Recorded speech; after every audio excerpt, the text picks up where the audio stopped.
eigum bara einn líkama og við þurfum að passa hann vel til þess að vera heilbrigð og hraust.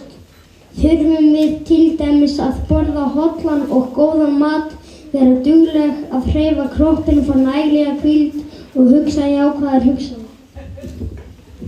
Hann Siggi gleymdi þessu öll og þess vegna leið honum ekki vel. Hann borðaði bara óhollt og nennti ekki neinu. Nú skulum við heyra hvernig fór fyrir Sigga og hvort hann hafði eitthvað reynt að bæta úr sínum málum.